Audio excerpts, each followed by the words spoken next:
On this week's Better by Next Week episode, we hosted Miah Noble and Tom Dade in the greenhouse. We had an awesome chat with those guys about resilience and grit and what it takes to be an elite level athlete. We also covered a lot of sensitive topics around body image, mental health, suicide, and we feel like if you're someone that's struggling with any of those things, that to reach out to family, to reach out to friends, and to reach out to any professional that you may need just to help you through that. And we really hope that you enjoy how open Tom and Miah were in this chat. So without further ado, here's the episode.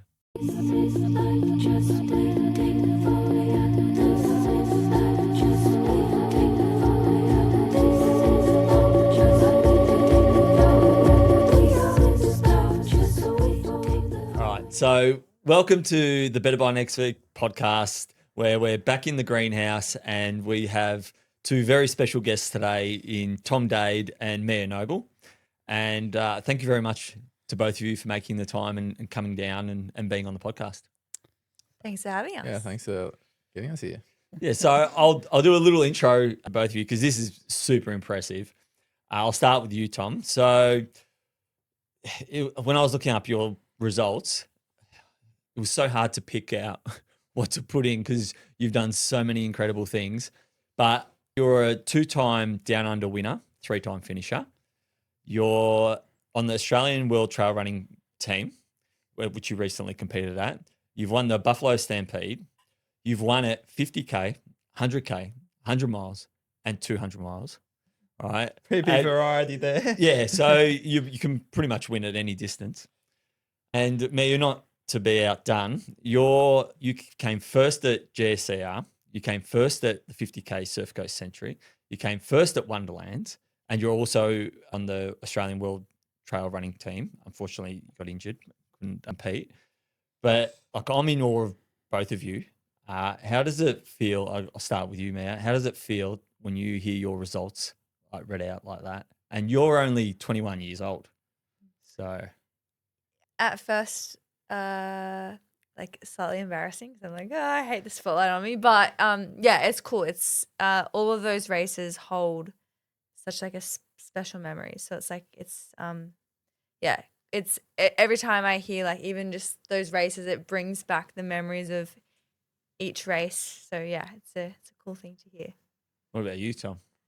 Yeah, probably. Yeah, first bit's probably a bit of embarrassment from it first, and then honestly, when I first hear it, there's always kind of exceptions. It's like, yeah, but like I might have won that thing, but maybe there wasn't too much competition, or it sounds better than what it actually is in my mind. So maybe no, like, you're too humble. You're way too too humble. honest. It's the most humble comment I could hear.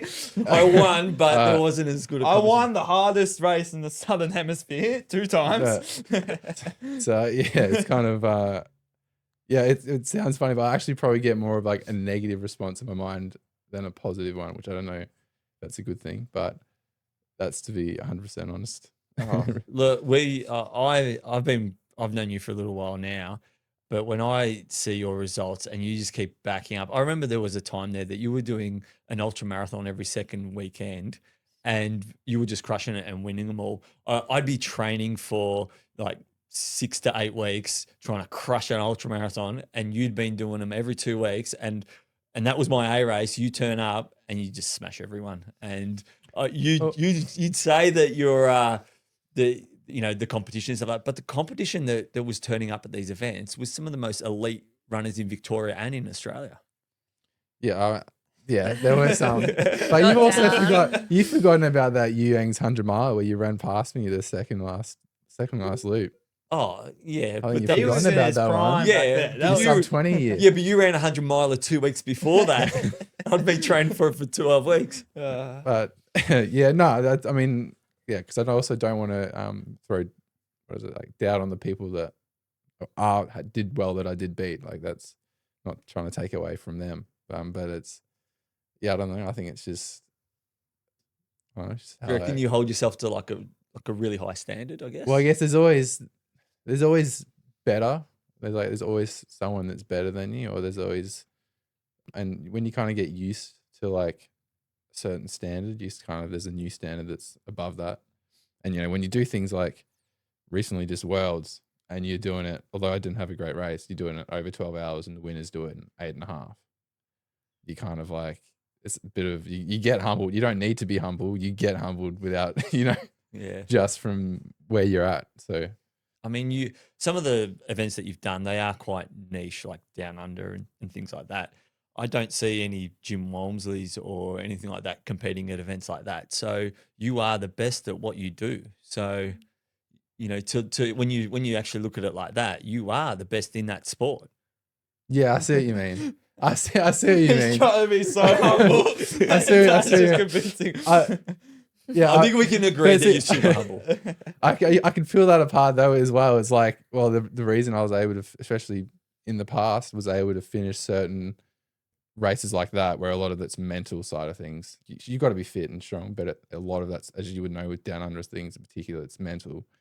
And when you've kind of had things like anorexia in the past, or you got self-worth issues, it's rather like, I can finish this race, or how am I going to feel if I don't finish this race? And for me, like some of those times, if I don't finish this race, like I'm not to be overly dramatic, but like where I was at the time, I'd like serious, like I think like, oh, suicide could be a thing. Like it was that I was basing so much of my self-worth. If I didn't finish this thing, Yeah. that was the potential.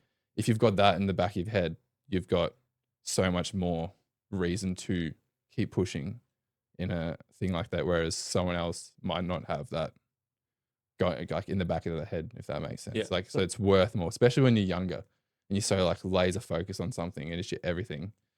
The motivation to keep pushing is like, it's nearly like it feels like your life. Yeah, so it was like that was your major like driver for that race or races back then. yeah. Like, Have they like changed now or? yeah. Because I love thing about ultras, you get humbled, your ego gets put in check, you learn things about life. And when you do so many of them, and especially when I did like the 200 miler, for me, I was always like, I'll be good enough if I can run 200 miles, because then I'm just like the people I look up to. For me, people like David Goggins and other things like that were big inspirations. I'm like, if I can do what they do, then I'll be like epic like them, and then I'll be enough. But then when you actually get to that point, you're like, I feel like exactly the same. So it reveals a lot and makes you look at yourself in the mirror and be like, well, what's actually going on here? And then you take that on board and you're kind of lucky enough to have support and stuff like I had, you grow. You're like, okay, I don't need to go any further. Like, this has just been a black hole chasing you this way. You need to think, am I actually enjoying this? Is this what I like doing? And for me, the answer was still yes, because I was still enjoying what I was doing. And I was like, well, let's change that motivation. Let's try and do this with more fun and enjoy it more and things like that. And which also was kind of scary, because then you're like, well, if I'm like enjoying it now, like, am I still going to be able to dig deep for something like Down Under? Like, can I still finish that if I don't have that negative drive? And that's why like doing Down Under the third time for me was really important, because I actually had it. I was so much healthier mentally. I was just doing it because I was like, I love Down Under, I love the community, I love the event, I love what it's given to me, and I just want to do it from a different place. And you're still able to finish and able to take what I'd kind of learned from those unhealthy places that I'd been mentally, and now take that into a healthy approach with the resilience and with the lessons that you've learned. So like now it is 99% because I enjoy it. Like, you're always going to have a bit of self-worth and stuff attached and a bit of ego things, but the enjoyment still and that purpose is still the major thing. So, Well, it's definitely something that the sport of running brings, like all the community, the people. It's all amazing. Well, we'll get to our next question. It was what drew you both to the sport? Well, recently, Tom is who introduced me to trail running, and that was what, 2023, end of 2023. 2 years ago, pretty much. Yeah. I first discovered running during COVID, and I lived in New South Wales, and just like, I didn't know trail running was a thing, but I did road running, and that was like, I became like hooked. And as a kid, I wasn't super athletic. I did all the sports, but I was never like great at it. But I always had this like I want to be the best at it, but I just never was like quite there. And I remember running just felt like it clicked so naturally for me. And I like had a really cool running community in Port Macquarie, and it was road running. And I when I turned 18, I don't know why, but for some reason I wanted to move here, and I'd never been here before. And I said to my mum, I'm going to move to Melbourne, Mount Martha, and that was it. And I moved here. She'd never really been here, and just I don't know. I just had this like gut feeling that I had to come here. And then when I came here, I actually got a stress fracture, so I couldn't run. And I was in this brand new place that I knew no one. And the reason why I came here was to run, and I couldn't run. And that was like, oh my God, like I like that kind of hit me of like, what have I done? And I went through like lots of life lessons during that time. And I was running a personal training business, and one of my clients knew Tom, and she was like, oh, like there's this like crazy runner who like does all these things. You should follow him on Pretty Instagram. crazy. And I was like, just because he's a runner doesn't mean I should follow him on Instagram.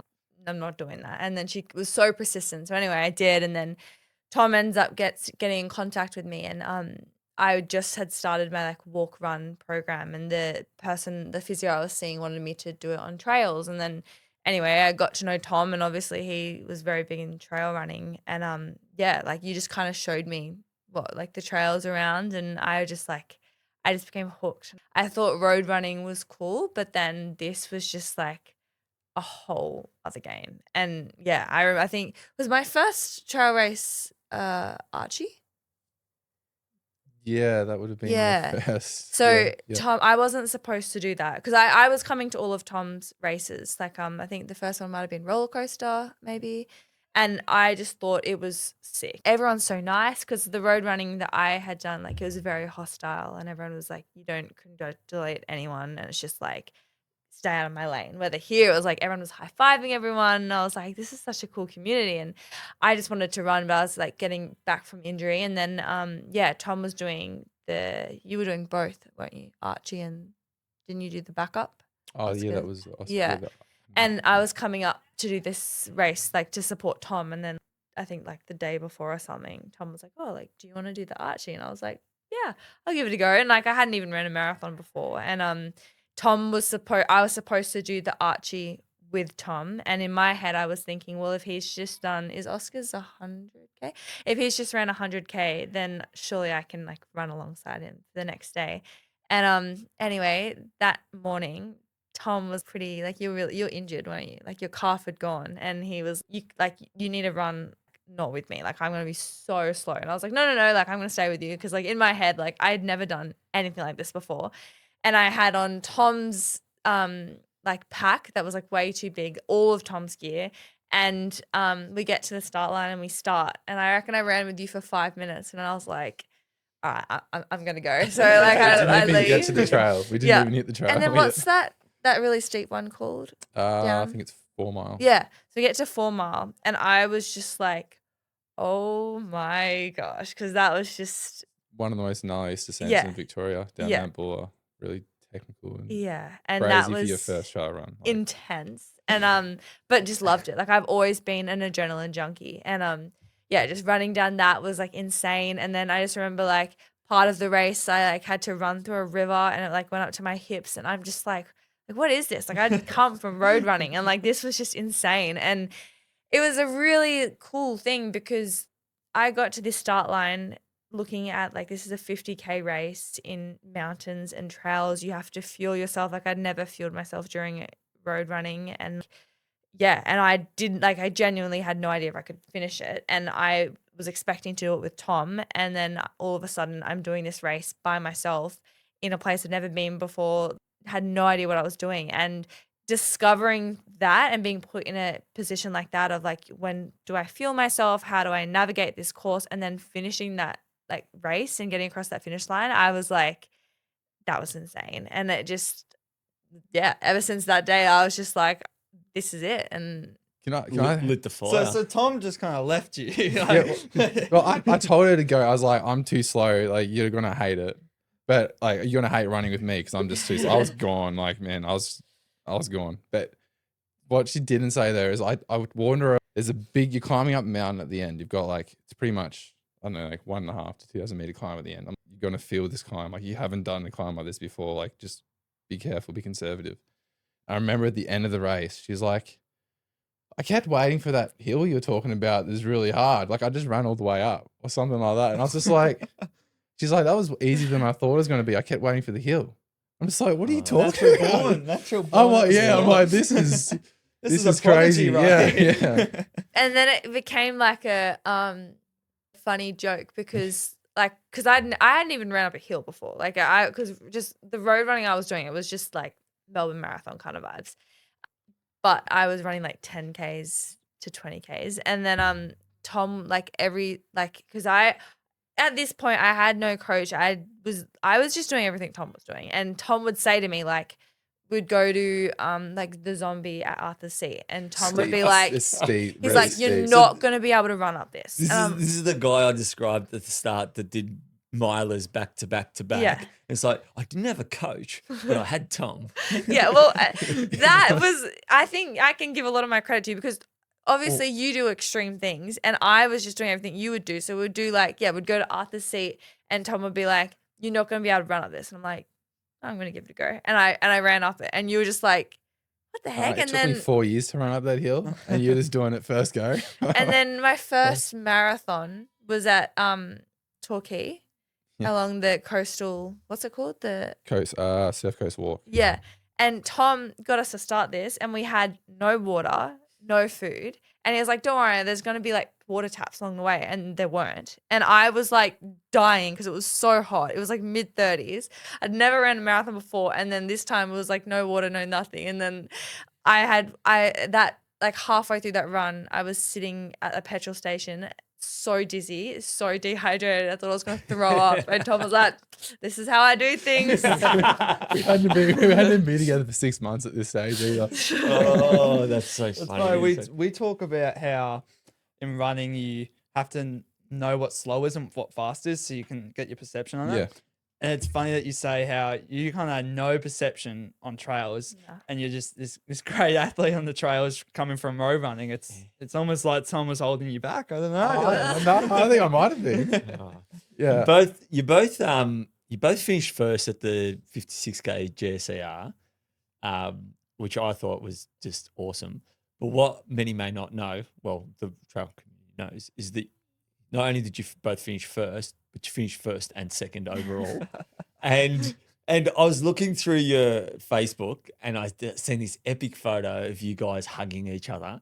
And I was hoping that was from last year's race, but I think it was from the year before at GSER. But like, how does it feel that you got so close to beating Tom at GSER? And like, you were literally only like 10 or 15 minutes behind. But she bet my soul. Like when I finished and I was like, she'd only been doing it for a year before GSC. I'd probably be on a year. And only bet her by like 19 minutes. I was like, this isn't good. Well, when I she's crossed got- the she's got me finish line, instead of me- getting like a hug, you finished, he's just looking at me like, ain't no way you just did that. No, I can't get a hug. You had So to, the photo was from the year before. Yeah. And I see where you're embraced, No, and I'm like, oh, how epic is that? First embrace. So happy that you finished together, but I was giving hugs, but inside I was dying. That's the difference. I had to act like I was dying.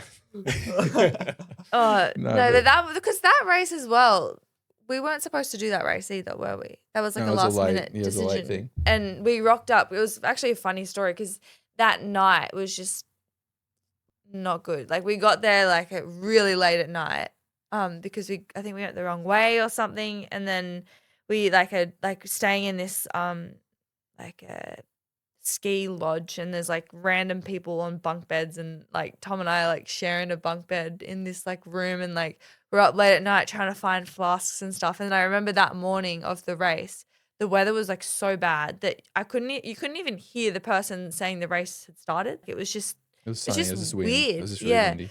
And then we started and I just remember like that race was just epic. Like it was just one of those races where you kind of like I forgot that I was even in a race and I was just enjoying the train and I didn't know that you were there. That's what bugged me the most. It's like, am I in a race? And Tom's like, oh my God, she's chasing me down. She's chasing me down. I get to the end and I'm cooked. And then she comes in less than 20 minutes behind me. And she's like, that was so much fun. I wasn't even trying that hard. Like, I wasn't even pushing. And I'm just like, At the rematch. yeah.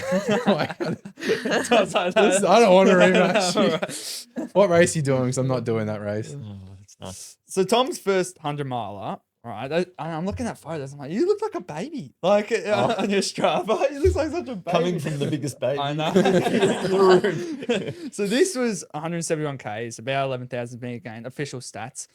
What would you, like, knowing now all your experience, what would you go back to that moment and tell your younger self? Oh, I mean, there's a lot of things I need to tell myself for that race. Man, have like some sort of plan. Like, I was so out of my head for GSER 100 that first go. Like, I got rhabdo at the end of that, and I was in hospital for 2 days, getting my kidneys pumped. Like, my feet were a massive. They nearly pulled me out with like 30K to go because they worried the bottom of my feet was going to fall off. So like transfer or something, like. Yeah, pretty much. Because I didn't change. I had no shoe change. I didn't think about changing shoes. I'd been for 45 hours and it was wet, and my feet weren't accustomed, like weren't used to this. Soft feet, no calluses. I'd only finished my first ultra surf coast like 3 months prior. Like I was like so out of my head, and then like even things like I had my little brother and my dad as crew. I had like. They were also trying to figure out what you're supposed to do with crewing, which is even more stressful. Like I just gave them, oh yeah, these are the names of the aid stations, and just put this stuff in a bag. Just give it to me. Nothing's labeled, so like straight away the first checkpoint, so like 20 something K in, I had like a Powerade, and I had like a pre-workout, gym workout. The reason I had it was for like all the caffeine I had to have at night. Yeah. And both were blue. Oh, And no. so my little brother just gives me the Powerade, and I'm already dehydrated. I'm on like 20K in, so I scull it all down. And now my heart feels like it's about to pop out of my chest. That's the And worst. like, then I had nothing to keep me awake either for the actual night. So it was like everything went wrong. So when you say, oh, what would you told yourself for that first race? I honestly don't know. I do think the underlying principle though, which got me through and got me finished, which is something that I think every ultra marathon should have in there, which I had right, which I think is why I was able to finish, is like, just purpose is just do it for you. Don't worry. The performance doesn't matter. Like, this is just about the challenge, and just do your best at the challenge and get as far as you can. Kind of like everything else, even everything the wrong that happens around, like will happen around that, and will keep you the trajectory forward. You just keep moving. Yep. So like, I think since I had that part right, then even everything that I did wrong and every mistake I made wrong, it would still kind of work out. So, I mean, every like external thing I would do differently, but the internal thing, like, I was happy with. Yeah. So you'd say like, what would you change? It'd literally be like food, or crew, or Label. like literally everything. So Yeah. essentially, it's just those. I mean, do you feel like that in that race you kind of had to go through all those things to learn all those lessons, and then Yeah, like some people are just organized and like if gonna do so, like watching you guys do this podcast, right? And you're like making sure you set up, you're planning like what's a good way of doing things and things like that. I didn't even think about that for the race. So then I did learn it through experience, through stuffing up. So there's like, it's not the only way of doing it. It's a painful way of doing things, and you're going to learn. But like, I'd probably still recommend someone to like probably plan beforehand, do things and know what you're getting into. Yeah. So I don't know if that makes That's a sense. great thing to Yeah. look back on. Like, you had so many mistakes on that race, and now look where you've come. Like, Yeah. representing Australia. the question I wanted to ask is like, you guys are now beginning to get a really amazing reputation in trail running and running in general. Do you find that, ultras, ultra and chorus and all those sponsors, do you feel there's more expectation now on what you're doing? I think more, not expectation. I think for me, it's it's actually helped me believe more in myself because other people are believing in me. So I think when I first started running, it was like there was kind of this like voice in the back of my head where it was like I had to well, when I first started racing, I felt like I needed to prove my worth to people, and it was constantly seeking other people's validation. And I actually mentioned this the other day, but Buffalo Stampede that I did this year, that was the first race where my dialogue changed in that race of not being like I need to prove my worth. It was more I need to back myself because there's Ultra and Chorus and my family and my friends and all of these people that are backing me and supporting me. And it's actually like, yeah, having it's like Ultra has supported me more than I could have ever asked for. Like they're not just a brand, but like a family and a community. And having, a big brand like that believe in you and want to invest in you, like that's insane. And I think that for me, it's been like not an expectation that I have to reach, more like yeah, maybe what I am doing is pretty cool and it's Does it give you more, validating. does it give you more confidence? Yeah, Is it more like you turn up at the confidence. start line and you look at everyone else and you think, well, I'm here because these guys support me and they want to see me do well. And when I do well, they do well, and we do well together. Yeah, I think so. I think it's like I think yeah, I feel the biggest one is like it helps my self-worth, I think. Yeah, like it's just like they see me in this light and it's like, okay, well, just show them like just be you. And like I think that's the biggest thing is like I don't ever feel pressure or expectation that I need to be XYZ. It's like when they wanted to have me as a part of their team, all I was doing was just doing me. Like I was just running my runs and I wasn't even trying to win the races. I was just being me and they saw that and like having them want me for who I am, it just gives me permission to just keep doing me. So my next question, obviously you both shared the same sport. How does that impact your relationship? Is there a little bit of competitive spirit around it as well? Like I know you mentioned before, but how does it kind of impact your relationship? Yeah, I mean it's a positive and a negative thing. Like overall positive because like when you kind of doing the same sport, then you would do things together within the sport. So like if just one of us was doing it, and this is such a selfish sport, you might not spend as much time together, but since we can train together and things like that, and we're both into it, it helps in like that way. And then also generally like you kind of share like similar values as well that kind of align, like hard work and discipline and getting up earlier and things like that. So that all stuff is why overall it's like a net positive.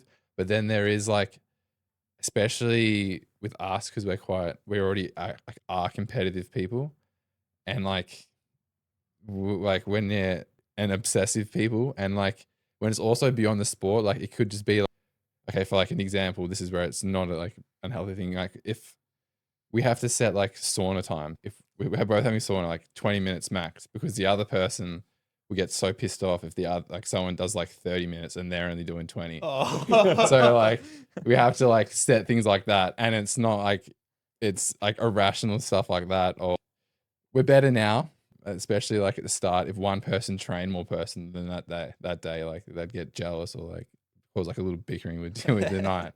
And it's just kind of like unhealthy things like that. But so it causes some tension and things like that. And but it also like other negative side of things is you like lose like more intimate time because you're like, oh, we're spending heaps of time together, like you're training together, you're eating together and things like that. But then you're actually not, because you're doing that, you feel like you don't need to put extra work into intimate things and actually just chilling together and spending like quality time together. That Like the time away from running. Yeah. Whereas, someone like me, I might be train, and then because my wife doesn't train as hard as me or doesn't do the things that I do, I'll just turn away and it's like, oh, see you later running, and then I'll go over to her and we'll go, hey, look, let's go get to a gig together or let's go do something like that. I can see how that can be tricky when Exactly. everything is running. Exactly, 100%. And like even like on a deeper level, when both of you, like with that example, you both have to take time away from what you like doing to spend time with each other. Whereas like I think there's like on a subconscious level, at least I feel it this way, like we're both training together. There's no sacrifice having to be made to do what we're doing. Like we're both kind of being selfish, but we can do it together. Whereas if you notice that that person's sacrificing a bit of their time and energy to spend time with you, then I don't know, this is like a subconscious kind of thing. You Yeah. pick up on it, and I think it builds a relationship. Yeah. Because Whereas, where Rachel will go, oh, he's picking me exactly, instead of running. yes, Yeah. exactly. And so you kind of and both you can kind of get carried away with the training, and so there isn't that other person being like, hey, what about me back here? Like, and you kind of a lot of it's subconscious, unspoken things. So then you can also say it's a positive because that causes you need more communication about how you're feeling and like trying to pick up on those feelings. So it's a positive and a negative thing that you're kind of playing and working with, in my opinion. Yeah. Yeah, I think one of our greatest strengths is that we're very good communicators. And I think like from our relationship as soon as it started, it was like deep and it was just like talking about like the naked truths and just like going straight to that. And I think that for us, Steve Brennan, our coach, is probably the best thing that probably could have happened because as I mentioned earlier, Tom was like God to me, like with running. I didn't know how to trail run, but I knew that he knew. So then I just wanted to do everything that Tom did, but I just ignored the fact that I'd never done it before and he'd been doing it for years. And that did create conflicts between us because he would want to go do a run and then I'm like, oh well, I'm gonna come too. And he's like, no, but like I just want to do this run. But then I'm like, but I want to come too because I am just competitive. I'm like, but I can do it too. So then Steve was great because for me, I've always been an overachiever and I like live and breathe running and I have like this massive goal of wanting to like be the best I possibly can be. And then I wanted that goal and I didn't know how to get that goal. And at the time before I knew Steve, the only way that I could reach that goal to me was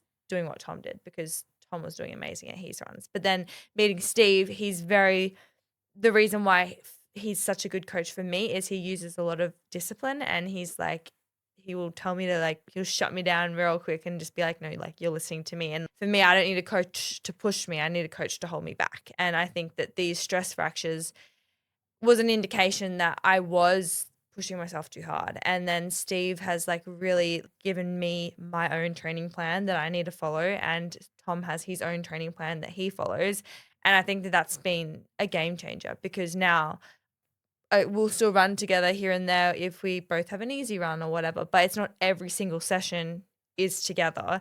And then now I think, especially recently, it has been what do we want to do that's not running and whether that be going to the beach or going out for dinner or like doing those little things. But yeah, it's as you were saying, it's tricky when you both love running so much and then you also put so much time into running.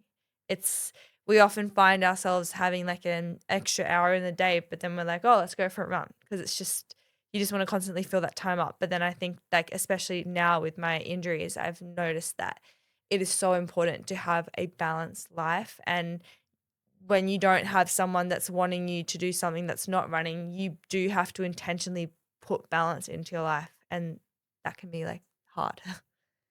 Like you just mentioned with your injury, how do you guys, support each other when one of you is struggling with your injury or having a low or anything like that? Like, how do you guys support each other in that? I know it can be tricky because for me, it's not as tricky because if I'm having a running low, I'll have my wife that will pick me up and she's not involved in ultra running. So then it's a lot easier for her because, yeah. But how do you guys support each other?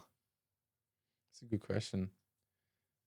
I think just having someone to talk to and be 100% reveal everything you got, spending time together, like someone that you can just be 100% honest with how you're feeling. If it's the lows, I'm lucky where I haven't had an injury that's taken me away from running or anything, but definitely have like my lows, things like that, running lows. And and just having someone to say like, look, I'm struggling at the moment. Like I'm still gonna, you're still going to work, still doing everything you need to do, but like I just don't have a lot of energy to do certain things, and just, if I'm not like as present, then it's just because I'm going through something. Like I'm not trying to ignore anything like that. And then with Mia, with like supporting me, her just being like, "Yeah, okay, like you, I'm here if you need me. You can be how you got to be, as long as you're not being like disrespectful and things. But you can be low." And for me, like that's enough. Like that's the support that I just need. Like allowing for me to work through Giving you the that thing, space. give that me you need. space to work through what I got to work through, and eventually like come out the other side. Yeah. So like I think that's at least from Yeah. me was supporting And me. I think I've always said to Tom, because running is such a big part of my life, I think that I would struggle if I was like, I know I was just saying like you have to make more time because we both love running, but I think I'd also really struggle if Tom didn't like running, because that's what makes it so great. Our relationship is any issue you have with, like, say, for example, with my injury, Tom can really empathize with the fact that I can't run. And like, I feel like, say, if I was to say to my mom, like, oh, I can't run, like, she doesn't understand how much that sucks that I can't run. Like, obviously, she's like, feels sorry for me, but it's like that deep feeling of you actually can't run. And it's 'Cause just, he's yeah, probably had he similar gets it. experiences. I guess me and Ollie have similar. Yeah. Down under this year, I'm looking at Dad in the chair. I'm like, he's not good.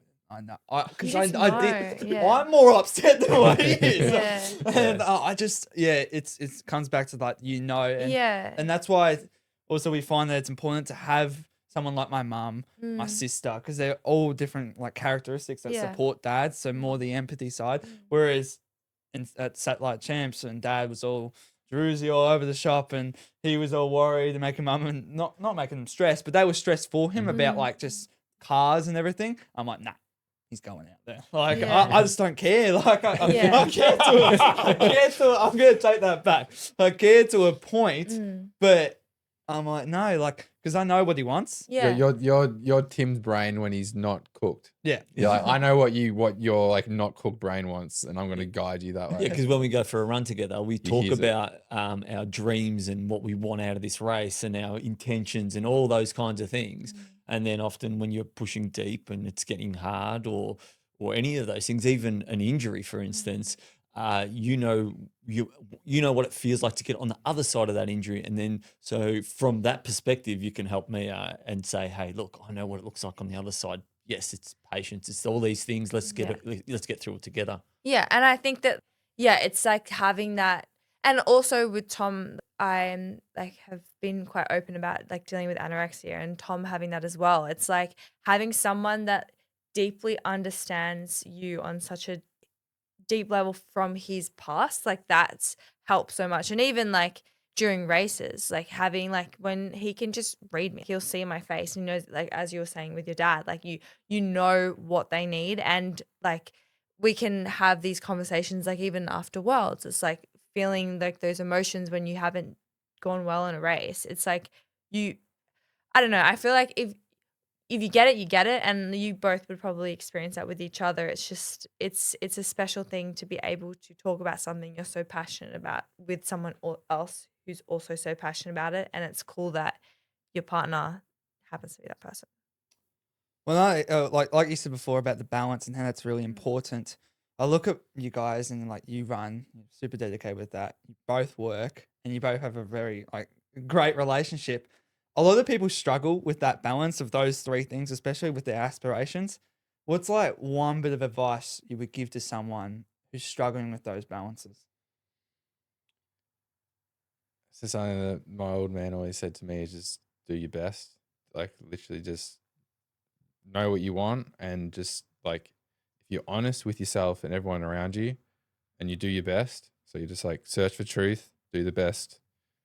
Everything else will just work out. Like if you're just willing to do things, put yourself out there, know deep down that you like what you want and what you're searching for.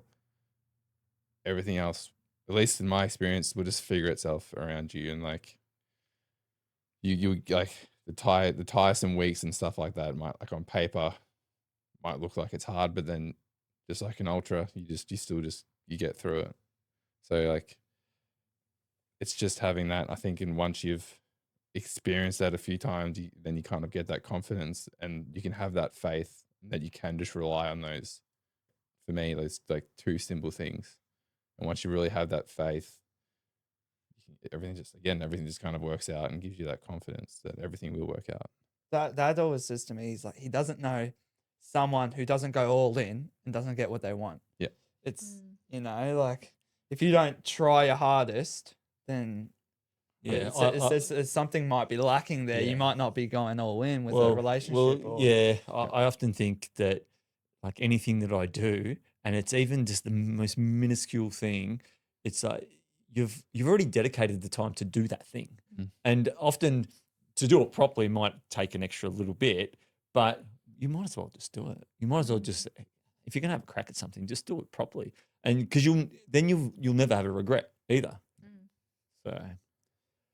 For me, I think I'm still figuring that out, balance. And again, not to bring my injury back up, but stress fractures are an indication that something's out of balance. And I think that if I was to give one piece of advice, it's constantly reassessing your life and making sure that one, why are you running? 2, is my relationship in check? 3, is my career bringing me down? Is it driving me too far down?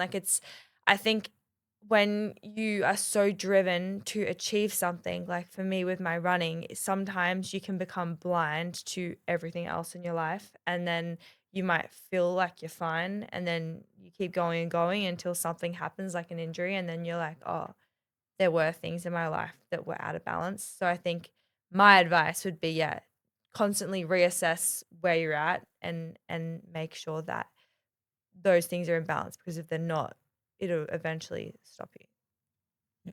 I'm all caught up in this. I don't even know what the next question is. I guess I've got the next question. Lucky me, because I would not have done. I'll let you keep ball watching. I guess what do you hope people, young people, take away from seeing such a young couple like yourself chasing such big dreams together? What would you like to when people look at you? What's one big takeaway that you'd like them to have? One big takeaway. Honestly, I think we're actually this, like you can do what we can do. It's actually, I know like that might sound crazy, but it's true. It might look like this big thing, but like we're all the same. Like obviously, maybe not as fast. Some people be faster, some people slower, but like we're the same. I think. I know exactly what Tom's talking about. Like I'll talk to kids at school. I'm like, I genuinely believe like everyone has the potential to be great at anything, even if it isn't running. I know what you're talking about. It's hard to explain at times, but we're normal. We're every human being. Yeah. Like we just like running. I often think that there's a world champion in everyone. Oh yeah. And that there's no reason why there can't be. Like even I remember going for a walk with a guy at work, and we were walking, and he's getting into running and doing all these other things. And I said to him, I go, how do you know? How do you know that you're not a world champion? He said, what do you mean? I go, there is a chance that if you keep doing this and keep going down this path, that you could be a world champion in ultra running or anything like that. He's like, nah. And then the other mate's like, oh, Tim, I think you're motivating him. And I'm like, no, but I'm serious. There is no reason. There are people out there that were doing nothing, and then 2 years later or 3 years later, right, they're world champions in whatever it was. They didn't know then. So how do you not know that that's not a possibility for you? You got probably a better chance. It's funny what people set limits on themselves, because I just think about it now, and it's just like an oh my gosh moment.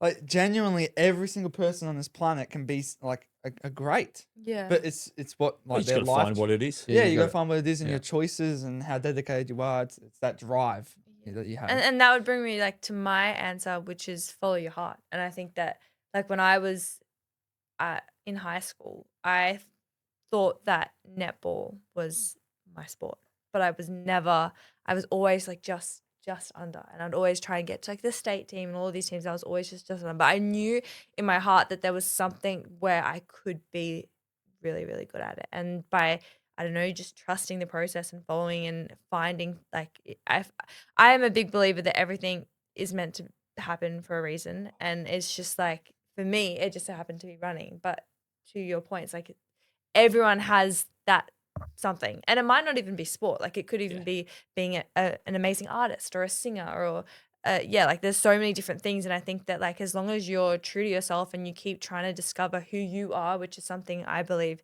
you never really know, you're constantly discovering that, that's when you can be on that path to discover your talent, because I think everyone is talented in something. And what you think you might be talented in, you might chase. That's why giving your best at something, and in truth, you might think you're on a path that's going to take you 100 degrees to the left, but actually, this is where I think everything happens for a reason too. You were just meant to go down that path, so something would happen which would spiral you onto another path and just take you down different paths. But as long as you have faith and, again, you're truthful to yourself and you're giving 100%, there is a path that will lead you to something amazing.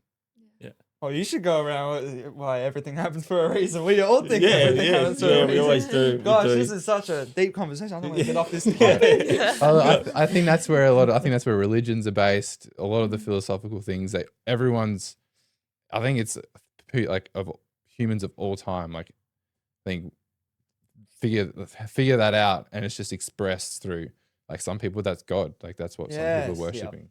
Like it's so many, expressed in so many different ways. Actually, I find that approach to life, going everything happens for a reason, helps with stress and anxiety and those things as well in me, because I often, if something happens, I'm like, oh no, it's the end of the world. And it's like, oh no, this is just the universe teaching me. It's like, you have to learn how to fix this hot water system so that your family can have hot water. And then I'm sure that there's a reason. I'm like, but why do I need to do it now? I'm going to go for a 40K run. I remember saying to Dad in one of his events, worst idea ever. And it's something about, Dad, like, I know you're really hurting right now, but this is happening for a reason. It's just like, you got it. It's just, this is your path. And you're like, yeah, mate. Yeah, great, thanks. We're like 3 days into an event. I'm cooked. I'll shift a little bit. Tom, I first met you at Unbreakable, which, for anyone who doesn't know what Unbreakable is, we've mentioned a couple of times on the podcast, but it's like a Barkley Marathons style event that's run by Trails Plus. And I remember turning up at that event and hearing about this Tom Dade person and thinking, oh my God, this Tom Dade guy. And then we pulled up and I seen you're there, and I kind of walked over and I'm like, oh, yeah, you going? And I'd known that you'd finished Down Under, like, I think it was like 3 or 4 weeks earlier. It was something like that. Yeah. It was like 3 or 4 weeks earlier. And for anyone who doesn't know what Down Under is, it's probably one of the hardest events in the Southern Hemisphere. So Tom's gone from that to an event that's based off possibly the hardest event on the planet. And I remember we went out, we all kind of started together. It was pretty cool. Where's this going? We'll chat. Where could it possibly go? No, I remember going out, and it was amazing. You could have left us all for dead, right? But you stuck with us. And it was pretty cool, because that was obviously the first time I met you, a good friend of ours, Ben and Chris, and the 4 of us ran for I think it was 28 hours. We ended up doing those 3 loops in, and we were absolutely cooked. I think we all kind of brought something to that event. I think that you didn't really want to leave us because your navigation wasn't great. But I remember us looking for that first. Except he finished Down Under, so that's right. I remember us, or you were just going, you know what? I'll help these guys out because they've got no idea. I feel bad for them. But what's your recollection of that event? Because I absolutely loved it. I had an absolute ball, and kind of, I don't know. That was like the first event that kind of really changed. I'd never met that many people in one event that I'm still best mates with.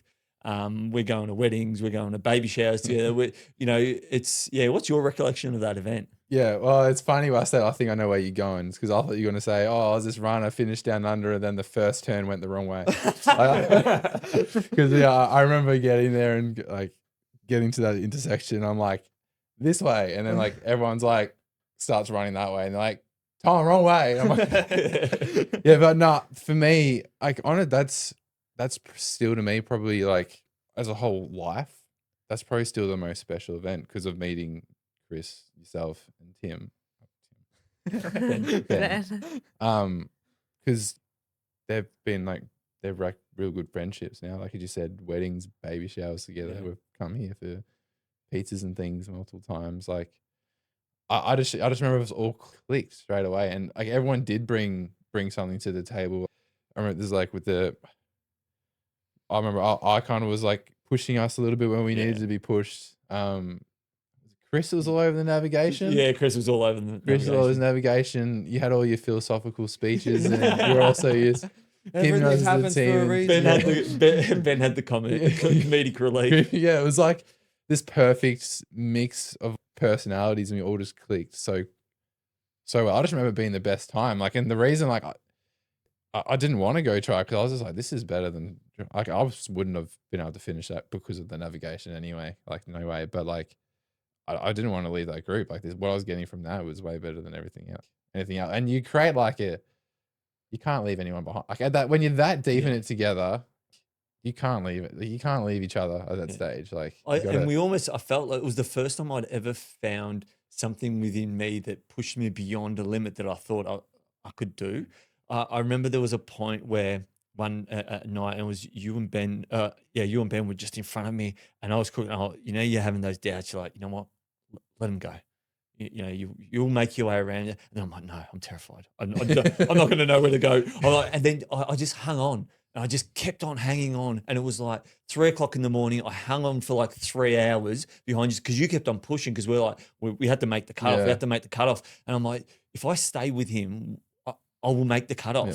But if I don't, I won't. And I'll stay with him. And then the sun come up and I'm like, oh, I feel good now. Good. And then it was like, I often say to Ollie, there's moments in races where the moment you think you're going to quit is the moment where you find out what you're made of. And that was that moment. And that was the first time that had ever happened to me, which was epic. Yeah, that's so true. And especially, I think like each of us had our moments as well. And I think that's why it was also like where we used each other to keep pushing along. Like I know I definitely had like my own moments, and just being able to stay with you guys like kept me intact as well. So it was like when each of you are like in that situation and being like so like grateful for each other, like it does create this like really cool bond as well. And like when you're becoming like vulnerable together, and then you start talking all these deep conversations with someone you didn't even know like 20 hours ago. Yeah, like you combine like a shared pain. Yeah. And it just makes that experience so much better. Shared traumas, it's an interesting one. And in pushing each other, like you said, like,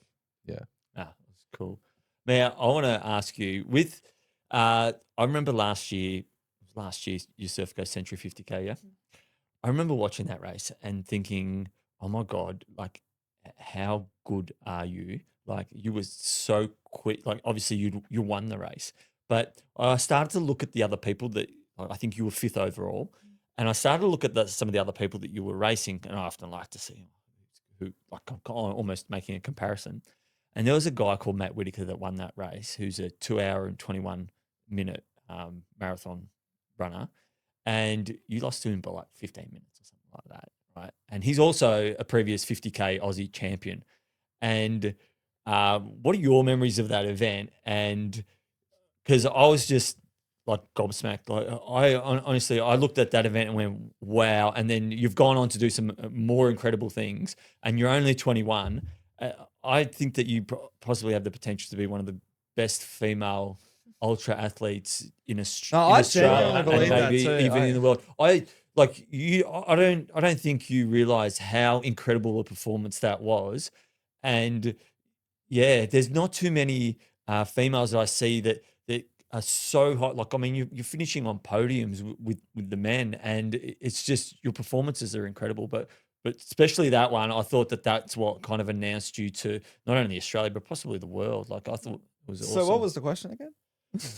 I don't know. I was just fanboying, I think. So what were your memories? Like, how do you remember that race? Yeah, well, that race was like my first race that I like trained for. So that when I first started working with Steve, it was always I want to do Surf Coast. And originally I wanted to do the 100K because Tom was doing the 100K at Surf Coast, but then Steve was like, not a chance, you're not doing the 100K. So yeah, stuck to the 50 and yeah, it was pretty special because my family flew from New South Wales to come watch. So I had like my little sisters and yeah, my mum and my stepdad. And I remember just feeling like really excited, but really nervous as well because I think, you know, when you train for something, you do have that expectation and that, yeah, you want to do well. And I remember Tom kept telling people that I was going to do this time. And I did not believe it. Like I didn't think that I could do that time. And do you remember what was the time that you I think it was said? just sub 4. Yeah.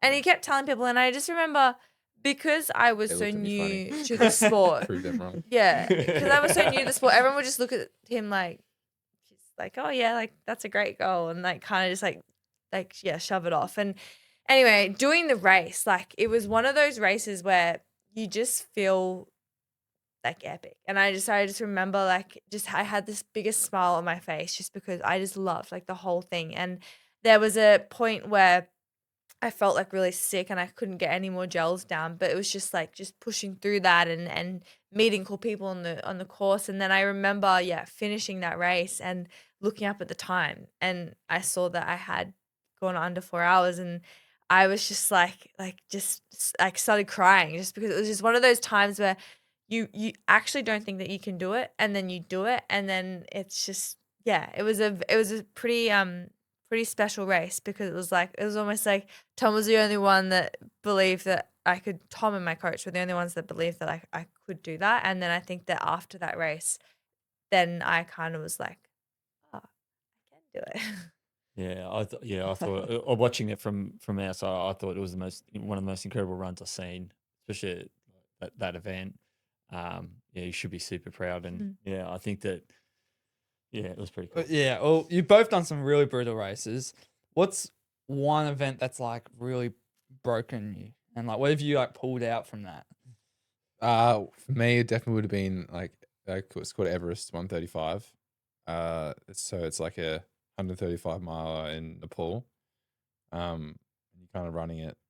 It's like pretty much all at altitude. So you start at Jiri, then you kind of go up to Namche, and you just do kind of this loop up to Everest Base Camp. And like I wasn't able to properly acclimatize.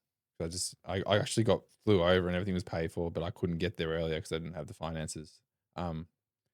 So went into that race not acclimatized, and about good 60 to 70% of it is run above like 3,500 meters high. So for you kind of start to feel altitude probably about like 2,000 high. So when you get in that high and you're hitting heights like 5,000 meters, you should acclimatize. Like it's really stupid not to. So I actually ended up getting, I didn't realize when I was running, I ended up getting like pulmonary edema. There's like fluid in your lungs from lack of oxygen. Yeah. And there's a point up there when I was at just below base camp, my blood oxygen levels were down in the teens. So they actually were going to like pull me from the race and put me in oxygen. But I managed to kind of get up until like 40%. So like also when you're down at sea level, it's supposed to be like 96, 98, 100. I think if you're like under 92 or something, you go to hospital. So like that's kind of how low it was. Teens. Wow. And I've done mountaineering and I've like pretty experienced with like altitude and things like that, but I hadn't raced and run. But I've never been pushed. I also like I ended up. Are you allowed to swear on this? Yeah, go for it. I also like shit myself in the only clothes I had for this race. That's a great use of a swear word.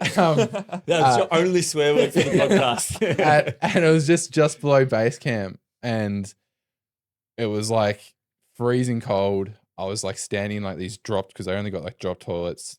It's about like a centimeter of just wet ground of like just like water in this bathroom. I'm standing there naked with shit stained clothes, and I've got like again, I was like I'm hardly standing up at this point because my blood oxygen's low. I had pulmonary edema. I didn't realize at the time I'm coughing up. I also had bronchitis. I didn't realize. Oh. So I was in a really bad way. It was Food, also food poisoning before as well, dude? I Yeah. did get food Yeah. poisoning from before, so I was kind of recovering from that before the race Sounds started. like the worst. And this is also the race took me 120 hours, so this was about I don't know 70 hours or something in. So like you already got all that in the back, and so like just the net once I left that like little aid station to like also to show you how slow going it then was. I think it was about like 20K. It took me like over 7 hours, and I remember climbing up this hill and I would just take a step.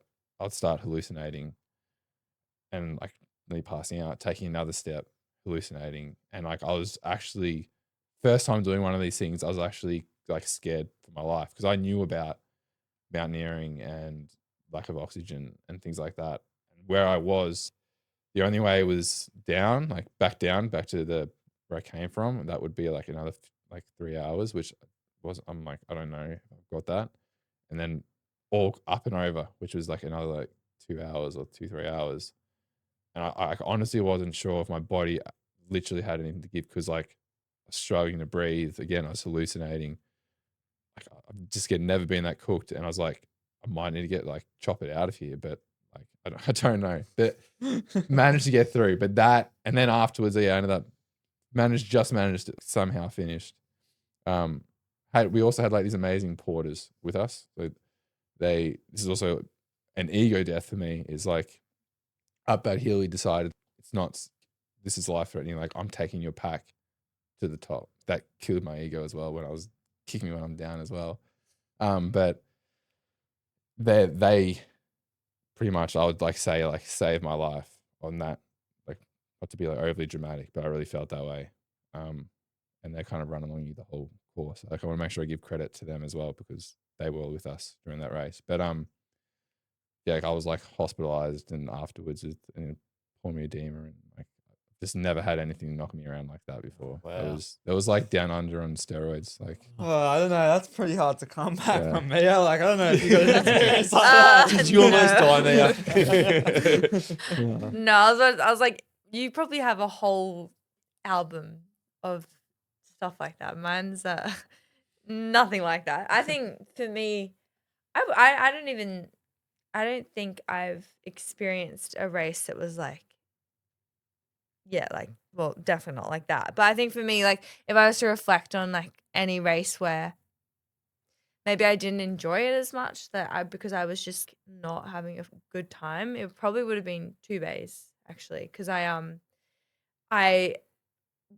was at that start line and I had really high expectations for myself and I really wanted to that was when they said that you'd win money if you broke Lucy's course record, and I really wanted to do that, and just like it was one of those races where like 5K and it was just not having a fun time. I threw up like 4 times during that race and I was feeling sick, and then my mindset went, and then everything just went, and then 5K before the finish line there was a lightning storm and they stopped the race. I remember seeing couldn't that. I was finish so it, and it was devastated. just like, oh, it was just one of those races where I was just it wasn't a fun race. It wasn't life threatening, but it was just one of those ones where it was like, yeah, it's just one thing doesn't go right and then all these other things. But you learn a lot from races like that, and for me, that was like a big eye opener that I really need to practice my race nutrition.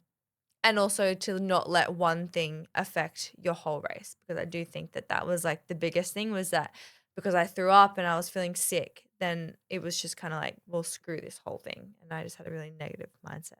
So yeah, not quite Tom's Everest.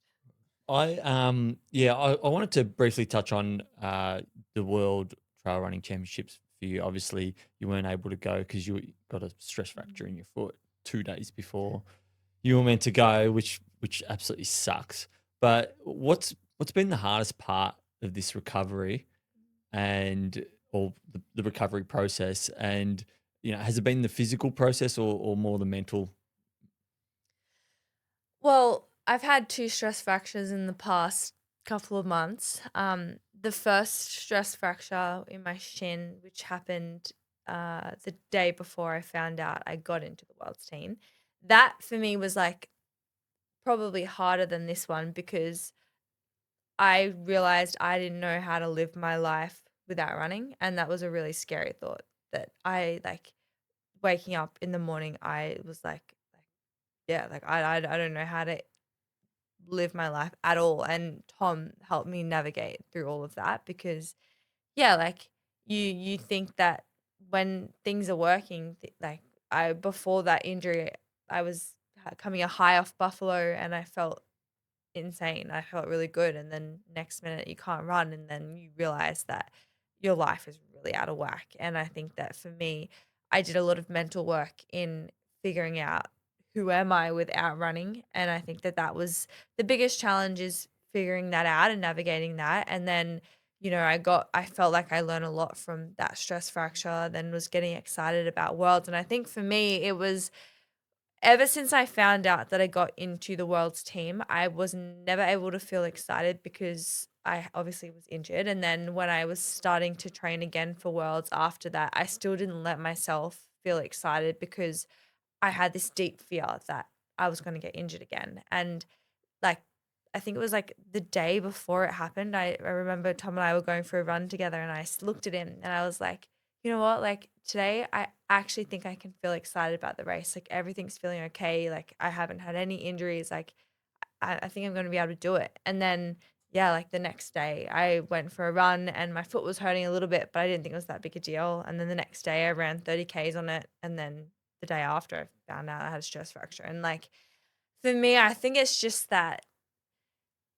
constant feeling of just like I've just been through this and I was so close. And I think for me, going to world champs was just this dream come true. And it felt like someone had given you something and then they just turned around, grabbed it off you and smashed it in front of your face. And I think for me, that was the hardest part with this stress fracture. It was just heartbreaking, I think. Like that's the only way I can think of it. It was just this like something I had trained my ass off for. And I mean, everyone had, but then it was like with the cross training always sucks. But like I made sure I stuck to that and I was hiking and I was riding and I was swimming because I was like, I'm going to get to that start line and then not being able to get there by like just 2 days. It was just, yeah, it sucked. But I feel like now I've come to the realization that, again, as we were saying, everything happens for a reason. And I do think that there were still lessons that it almost like not to be woo woo, but like the universe is still saying like there's still things that are not aligned. And I think like right now I'm not allowed to work because of my leg. So I have to like focus on the stuff that I've probably been avoiding and just doing a lot of like mental work. And the other day I actually was talking to Tom and I said to him about like I don't know what my values are. And I said what led to that was I just have had lots of anxiety since this injury and I couldn't think of like what it was that was giving me anxiety. And then I said to him like I think it's to do with my values because I don't know what my values are. Like I can't tell you right now what they are. And I think that that's linked to all of this is that my life was not in balance. Running was my priority, it was my focus, it was my everything, but then everything else in my life was just a backhand and I wasn't putting anything into that. And I think that if you want to be a successful athlete and you want to achieve what you know you're capable of, it is so important to pour into family and friends and hobbies that isn't running. And I wasn't doing any of that. And I think that as much as it sucks having this stress fracture, I am grateful because I think that it's teaching me a lesson now while I'm still young to figure that stuff out, figure out my values, figure out balance and figure out all that stuff so that when I do get better and when I am running again, hopefully I can take those lessons and I do build myself up as a stronger athlete. And I've been speaking to a lot of people as well. And one of the girls on the world's team, Jess Jason, I was talking to her about my leg, and I kind of said to her like, "Oh, you know, it is what it is. It's part of the sport." And she looked at me and she was like, "It's not part of the sport. It doesn't have to be." And that to me was like, yeah, it doesn't have to be part of the sport. That it's something that I need to address. And I think I am so new to this sport, and I can't expect my body to be able to do all these things right here, right now. And it's about having patience and taking your time and slowly building yourself up to be able to be where you can be. And I think, yeah, long story short is patience is, yeah, it's patience is hard. And that's probably been the hardest thing out of all of this is I feel like I've just dealt with a stress fracture and now I've got to deal with it all over again. But then at the same time, I feel like I'll look back on this in a couple of years' time and I'm like, oh, it's just a bump in the road. Yeah, it's funny how you say that it doesn't have to be the running side of it. Like I often remember when I first started out, there was so many things. It's like, oh no, I've just got to crush it through this. And I thought that was all part of the running journey. And you're right. There's a lot of things that we kind of endure because we think that ultra running isn't this enduring sport, but there's a lot of things that we don't actually have to go. You don't have to go through the pains. You don't and- have to David Goggins it hard the whole way. no, there's, and I think when you learn that, you start to realize that, hey, you know, pivoting and doing things this way, and then learning this and that to move forward is sometimes the smarter and easier option. So even though the result may not have been what you wanted at the World Champs, we're super proud of you because you always represent Australia amazingly. But what do you feel that experience taught you the most? What did it teach me the most? I think it was kind of just a reminder, because I've had a string of races that I've been really happy with where just kind of everything's gone wrong. And I think kind of I probably got overconfident with kind of where like I can overconfident in just not like I kind of complacent. Like I actually don't need to like plan these things as much. Like I've got it under control. Like I know what I'm doing. Like again, like going back to what I said before with the altitude, like, oh, I don't need to get there a couple of weeks earlier, you know, like finance things and stuff like that. But like I could have afforded to, but I was just like, I could use that money in other areas. But this is like world champs. Like this is like a one-off experience. You should probably like you can invest. You've already invested money in your time. Like you could probably invest more to get there a bit earlier, and kind of plan better for the race. It was kind of like because like everything went wrong from like I was cramping, nausea.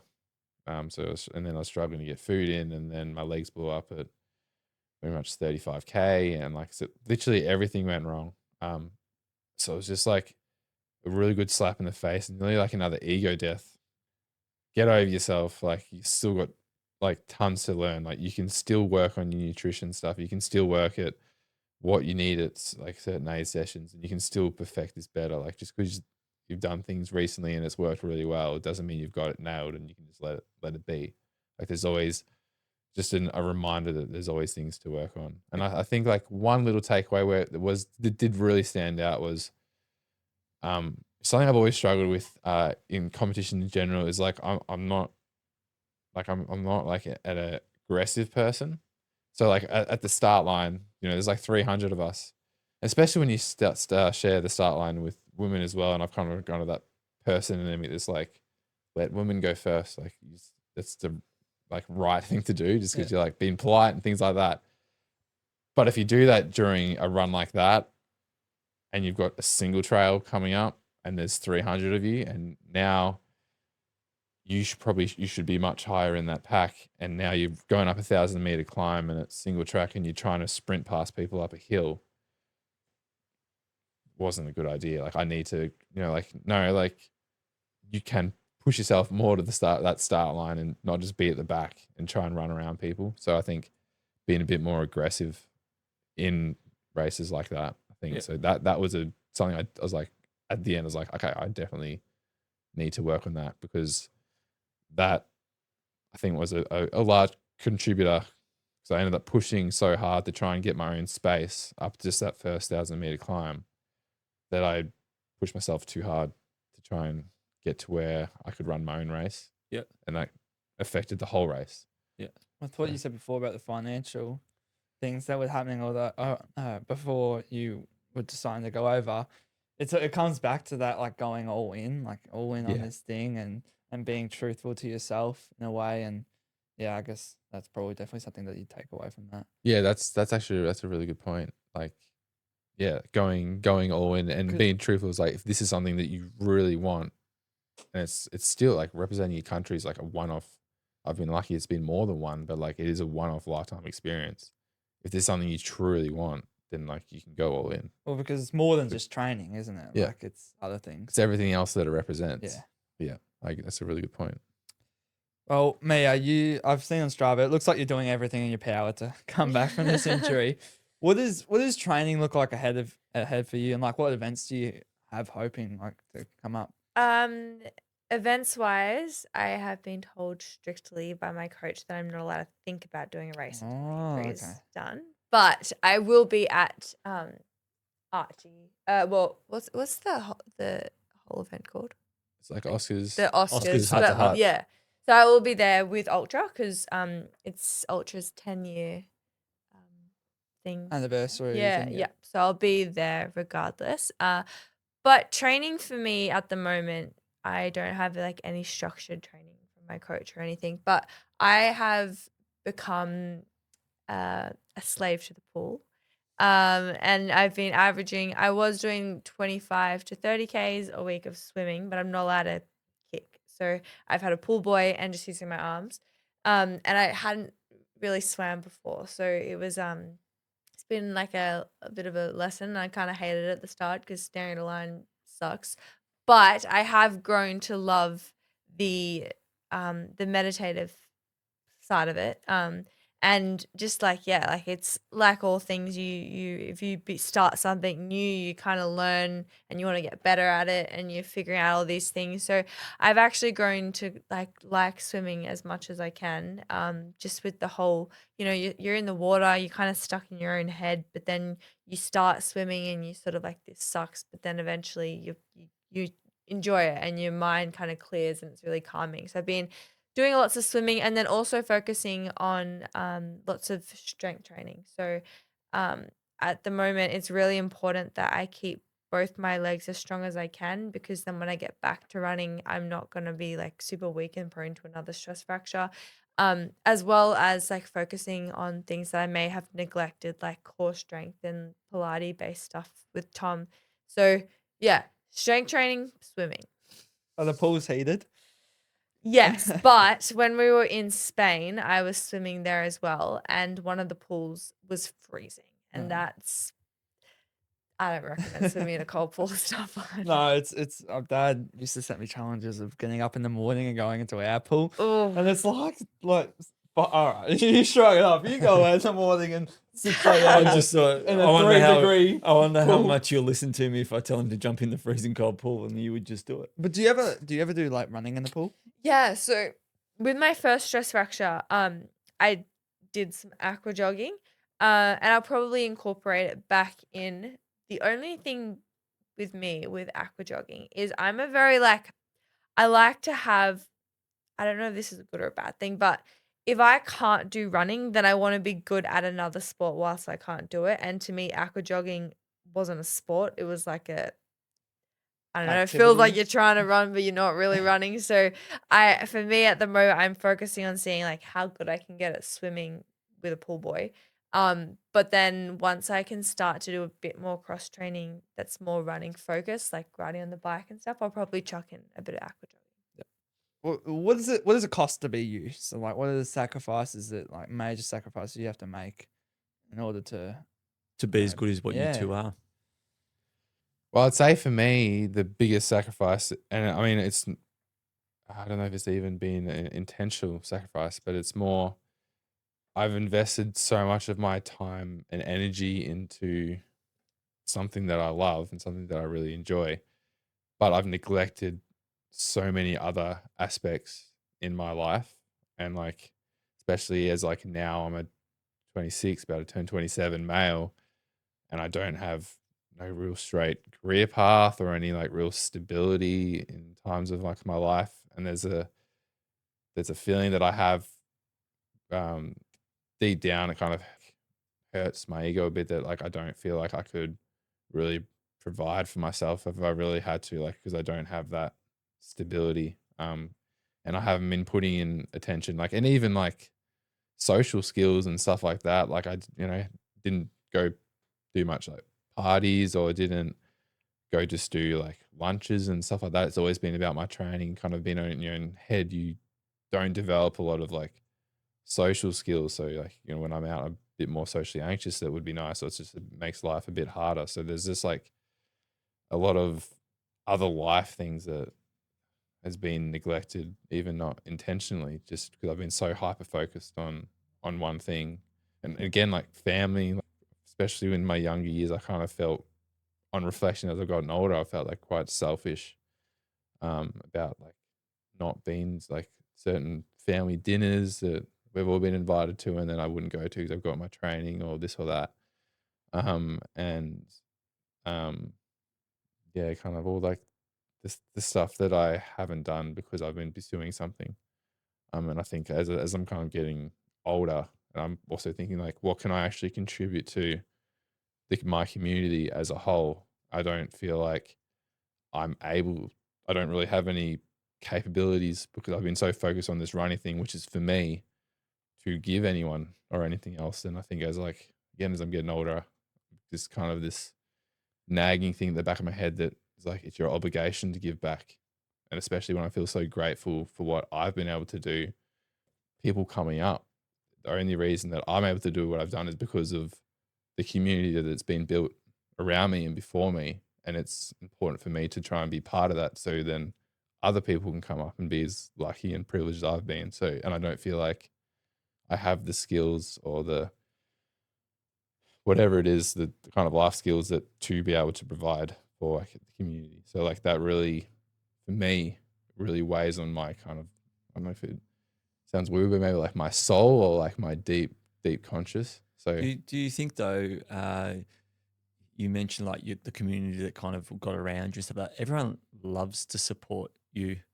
Like, I mean, as your friend, like I love seeing you do awesome things, and it inspires me. So you mentioned that you feel like you didn't develop certain things, and you all that kind of stuff, but you're actually inspiring people around you. That's your gift. That's what you're giving. Yeah. yeah, That's just what I you're know actually you mean, giving everyone. Everyone that watches you is looking at you and going, "This guy is amazing. I want to be him. I want I'm to be gonna get out around the him. door today. I want to Like, get out the door." Like so just the fact that someone, you know, how many people I had reach out and just asking questions to ask you for this podcast because they're so inspired.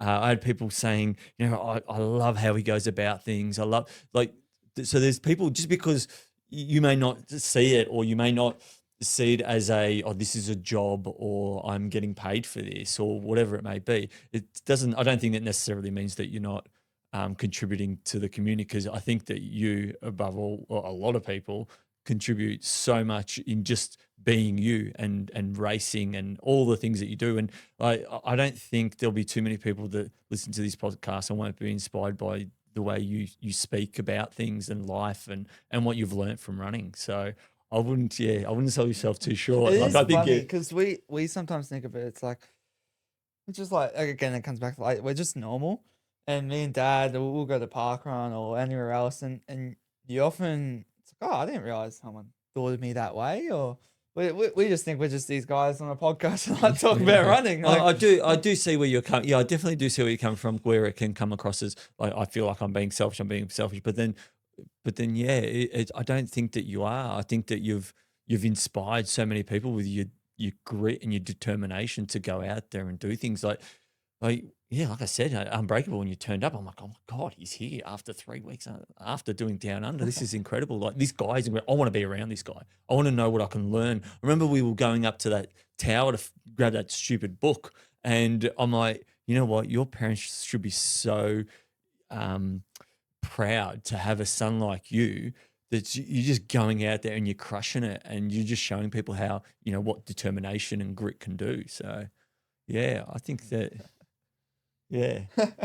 Well, I mean, yeah, do you have- I appreciate I'm just that. lost I don't know for where words. to. I don't know where to go from that. But I appreciate that. I do you appreciate do. that. Honestly, you do. I do appreciate You're both amazing. You're both amazing people. You caught me flabbergasted right now. I was like, Mia, like, what does it cost to be you?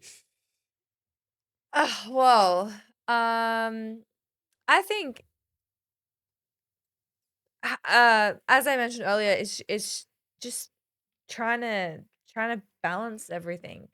It's as Tom was saying, it's like having the energy for multiple things in your life. And I think for me, I fall victim to uh neglecting relationships in my life, and like, I'm just, if you talk to me, I'm talking about running. If you see what I'm doing, I'm probably running, or I'm listening to a podcast about running. Like, it's always running. And Tom is good in that aspect where he's not just all about running. It's there's actually like a lot of other interests that you have, and Tom will often be like, stop talking about running. And so I think for me,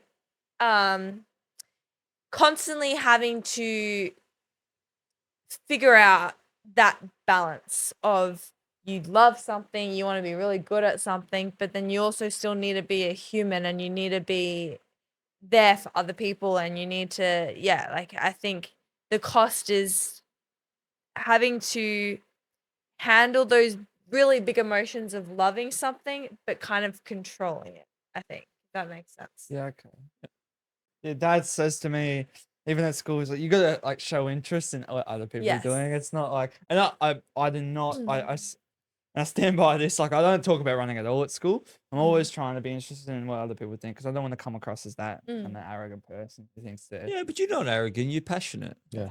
You're passionate, and I mean, But they can come across as arrogant. Oh you yeah, know? but you can't. You don't understand how you can't control how another Yeah, you person. can Yeah. feels. Yeah, and trust me, it's like I always say to you, you just got to find your people, Yeah. and the people will understand. Like, yeah, a lot of my good friends aren't into running, but they're into what they're into, and I'm into the fact that they're into that. Like, Yeah. so yeah. So you're both huge advocates for mental health, and both very open about your life struggles and things like that. What do you hope to achieve by sharing your stories with others, or with others about what you've kind of gone through? Yeah, I think just opening up the conversation and just being vulnerable with others, so others feel that it's also okay to be vulnerable, and a lot of the healing is from like self-awareness and accepting what you have, and it's okay to have what you have, like whatever mental struggle you have, like it is what it is, that's part of you, and that's okay, and it's also okay to talk about it, and there's no judgment, and we're not going to judge you. And I think being vulnerable we're actually kind of talking about it before the podcast, like once you're kind of vulnerable, other people can kind of be vulnerable back, and then you're having like a genuine, truthful conversation where the gold comes from. And I think it's like they say, like social media has its negatives and its kind of positives, but I think it's used in that way, kind of going back to truth, that you're truthful about how you're feeling, and there's no fakeness, and you're just being 100% raw and honest. I think it kind of helps other people to also feel comfortable to be raw and honest, and they can like take that with other people. So for me, that's why I've been so passionate about speaking about it, because it's it's uncomfortable, but just like ultra running, like doing that run's uncomfortable, but long term it's going to be beneficial. And I think it's the kind of same thing, having that kind of conversation kind of back and forth. And then it's also one of those things where you're constantly learning about it, and kind of people can kind of learn together, like other people learn certain things. And like, for example, like I think like when it's come to the mental health side of things, like actually focusing, when you first have it, you really focus hard on it, and then you kind of realize actually focusing hard on a sort of mental health thing can actually exacerbate the issue, and you actually just need to get out of your head, do some other things, and just let life take you. So like as you're kind of learning these things, you put it out there together. Everyone's kind of learning together. So Yep. I think that's why. I mean, I feel like you did a really good job at explaining that. The thing I would add to that is I can just remember as a teenager just feeling so lost and so just like I felt like I was the only one. Like I was the only one feeling these big emotions. I felt like just so like lost and alone. And like the last thing I want is for others to feel like that. Yet I know that so many people feel like that. And just for me, if I can do anything, it's just helping one person feel like they're not alone and it's not going to be like that forever, and showing them that like you just to be them and trust that like day by day things will get better, and that especially like in school, in high school, every emotion you feel feels so much bigger than what it actually is once you get out. And I think for me, I have a lot of younger siblings and I see them growing up, and it's just like there's so much more to life than what's just in your own head. And even though it can feel so consuming, when you focus on others and you focus on the world and you focus on like you zoom out, you realize that what's going in is just such a small part of your life, even when it feels big. So I guess helping, I like to be open because if that can inspire or give someone else hope that they're not alone and it will get better, then like that's already my job done. You kind of answered my next question. Oh, really? Both of you did. Yeah, I guess I wanted to ask for, what would your advice be to a family member or a friend who has someone that might be struggling? Because often I think you mentioned on that gifts for from the Age podcast where you kind of didn't want to listen to mum, and you're like, oh no, what would you know? And like I know, but from I guess both of you, what would be your advice to someone trying to help someone that might have been in your circumstance, in your position? What advice would you give to that person trying to help someone? Yeah, I think, and I guess it's harder obviously with relationship with parents or siblings or whatever. But I think establishing, I forgot what book I kind of listened to that kind of put this idea in my head, but establishing a not an up or down relationship, but a kind of an across relationship. So breaking down barriers where you feel you're on the same level, that they're not superior or inferior to you, but you can have a level conversation. And a lot of that actually can start from establishing a relationship where, again, being vulnerable. So like, so it's just if it's just say your brother's struggling, for example, then instead of trying to tell them what to do, being open them with some of your own struggles. It's things that maybe not be on the same level, but everyone has something that they mentally kind of be struggling with internally, so they can kind of feel vulnerable to then talk about their kind of struggles. And when you kind of start to establish like a relationship that's really even, and not that like you're the savior or you're the not the savior, the other one, like it's a level relationship, you can kind of start to talk to each other, yeah, again, like on a level relationship. And then from there they be more open, the person that's suffering will be more open to listening to other perspectives. And um I really think like a lot of it can stem from that. And then when there's you can kind of they'll be more willing to actually receive advice, because then when it actually comes to trying to help, and it's also like writing this fine line, which I think the relationships needed an equal to ride this fine line of knowing when to challenge and push certain things. Like, if you're having anorexia or something and you've got an irrational idea with food, um, and you've kind of got to, it's a weird fine line of trying to push them to challenge that thought that's in their head, which is out of whack, because that's their perception's kind of out of whack. That's eating disorder kind of is. Um, Kind of they're more open to hearing that out and knowing that you're not coming from a place of superiority. You're actually on their level, and like it's coming from your own truth. Like you're just trying to help. So I think like then the job is kind of riding this line of kind of pushing them, but not pushing them too far, and listening to what they have and saying, those feelings you have, they're completely valid, real feelings, that fear of this calorie thing or that thing. But just so you know, from like this outside perspective, although your feelings are valid, the actual actions are not.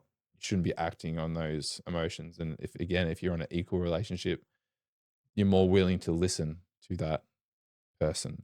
Whereas I think, growing up, usually it's like their parents telling you what to do, and it's just telling you what to do. Like, just their silly thoughts like that just makes no sense. And it's because they're like got this relationship where they're superior, and you feel like you can't actually have this truthful conversation because they know more than you, like, which they do, but it's a kind of, so yeah, it's a kind of dance. So I don't know if Yeah. I'm able to kind of No, explain no, it, I but totally understand. Yeah. yeah, Well, even now, like, mine and Dad's relationship has evolved a lot, and we can just talk a lot more openly. Like, what you used to say for me, like talking back, is now no longer that. It's more so us just having an argument, and like it's almost like you allow me to have my say, even though it might offend you. Yeah. So I think, Yeah. And I Mm. think that that's important because then in that relationship, you have a voice. Because if I think as a parent, if you're telling your kids, and like I'm not saying that I'm the best parent going around, but I think you're right, Tom. If you're telling someone their silly thoughts, their this, their that, you're actually not listening to their valid, feelings and emotions and all that. And like you said, they may be a little irrational, but there's still that's actually what's going on in that person. yeah. So yeah.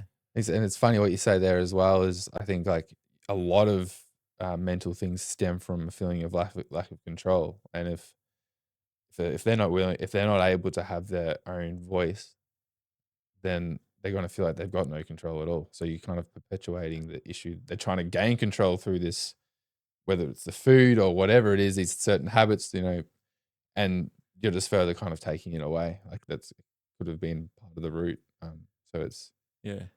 Oh, you summed it up gosh, really nice. I I guess, Mia, this is a real tough one, but with many of our listeners being parents and having young adults, adult kids, what advice would you give on helping probably young women and men as well, like struggling with body image?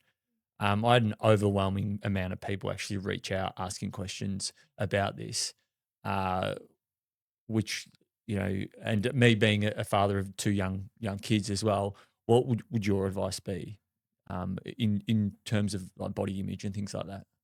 Um, I think something that I struggled with as a kid, which I think caused a lot of my body image, was there would be little comments, like say from my brother, for example, which no shade on my brother, he was a teenage boy, but he would say something like, "Oh, like you look chubby," or "You don't look like that girl," or little comments like that. And then sometimes my dad would laugh at that, and it might seem so little in that moment, but if you don't tackle that in that moment as like a parent overhearing something like that or something, you don't I mean, I can only speak from my own example, but I can vividly remember like 10 times where something like that happened, and that I've never forgotten that. And as a teenager, especially a girl, you have such this high expectation to look a certain way, and being exposed to so many kids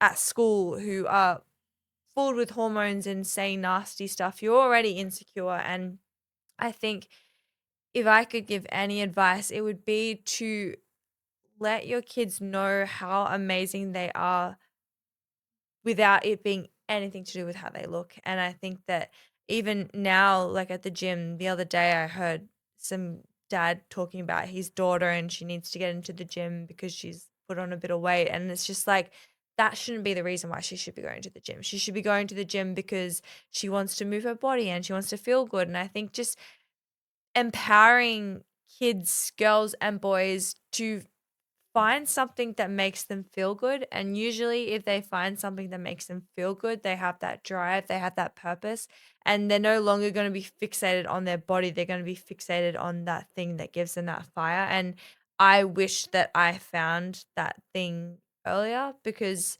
maybe then I wouldn't have focused so much of my energy into destroying how I looked in the mirror. But then again, like, everyone, you got to go through your path and you got to figure it out. But how you look is so much smaller in the big picture. Like, you don't die and people don't be like, oh yeah, she looked like that. It's what was her personality like? What did she bring to the table of all the passion and purpose and drive and all of those things? So yeah, my advice would be to help kids see what they're capable of with who they are, not how they look. Beautiful way of putting it. Thank you both for opening up like that. Well, Some easier questions. a little Some bit easier questions. So what are your dreams? Like, where do you want to take this whole running thing? Yeah, I'm not like 100% real. Like, I'm not even 100% sure. I've like even thought like, kind of what I was saying before with the sacrifice thing. It's kind of, I'm at a point with it where I've like thought forward and be like, how would I feel if it became an Olympic sport and I won a gold medal at the Olympics for this? They're like, yeah, I'd feel it'd be good, but like my heart isn't like truly there. Like it wants something that's a bigger or a better purpose, or feels like, again, kind of I'm contributing more in whatever that kind of way is. So I think when it comes to the running thing, I just kind of, it's something that I enjoy, and I just kind of want to keep finding the next thing that kind of excites me and it gives me uh, uh, motivation to kind of keep trying to push myself in that sport, because I still love all the lessons and I still love doing the sport and what you keep getting out of it and the community. So just again trusting in the universe or God or whatever you want to call it, that kind of just shows the next thing that excites me, and whatever that is kind of is. I'm pretty happy with what I've done and things like that. So it's not like some major place where I want to be. Yeah. The opposite to what you said.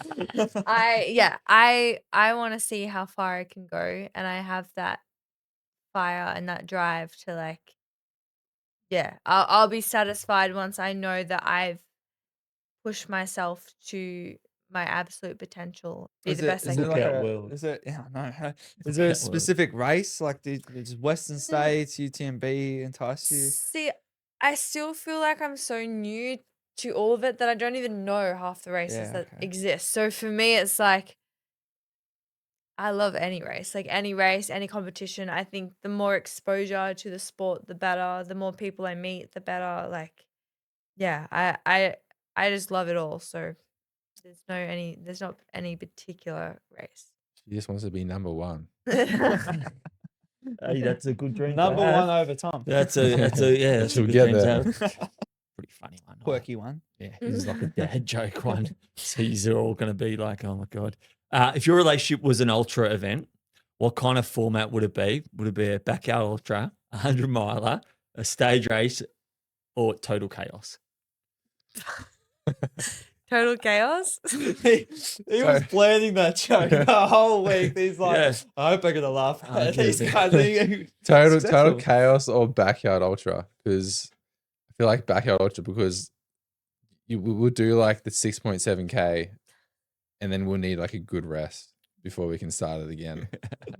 And then we're like, with our heads down, we'll begrudgingly go back out and do another 6.7K, but we'll have faith, we'll keep going. But also, there's structure in the 6.7 as well. You Yeah. guys are Yeah, all and, around the. oh, me is all about structure. Yeah. So Yeah. And you're at the start line and you're doing it together all every single hour. and and to be romantic, with the intention that it never ends. Oh. And gee. also, we're both very competitive. That's a good It's Instagram, like, there's no way that we're not stopping.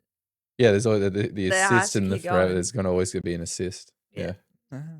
Oh, yes, that's a good. Way of Tom putting it. will be the assistant. Yeah, I'll be the assist. I'll be pulling out. He'll Yeah. sacrifice. All right, this is the last question from us. What advice would you give to other couples thinking about training or racing together? The real life version, not the Instagram version.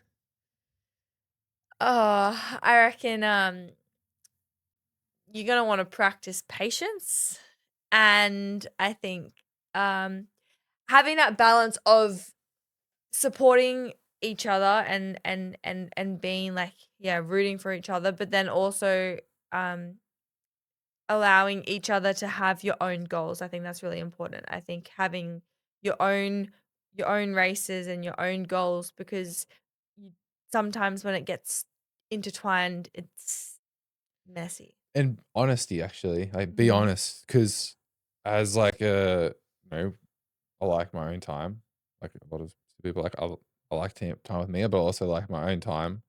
And there's times when like, hey, like I love you, but like I just need to be alone for this run this time. I need to do this alone, or like I'm training for this thing at the moment. So and that doesn't suit you to you can't make the training work. So like I need to focus on this now and having a space for each other to be able to be like honest with each other and not feel offended if the person wants to be by themselves because it otherwise like I found with myself like I didn't speak up enough and I'd start to actually build up resentment and then that comes out in the relationship in ways you don't want it to. Yep. So I think being honest with each other because you will have someone's going to be faster than the other person and when you're doing runs someone's going to be waiting. It doesn't matter how nice, lovely person you are or how patient you are. After weeks and weeks and weeks of waiting or something, you will have some resentment build up, and that needs to be kind of talked about. If you're in a kind of relationship where you can be honest with each other, then you can kind of talk that stuff out. So. Someone wants to have more time in the sauna. Yeah. Yeah. Yes. That's cool. All right, so we got a few really cool viewer questions that we'd like to get to. Oh, you want to? Take us to the first one.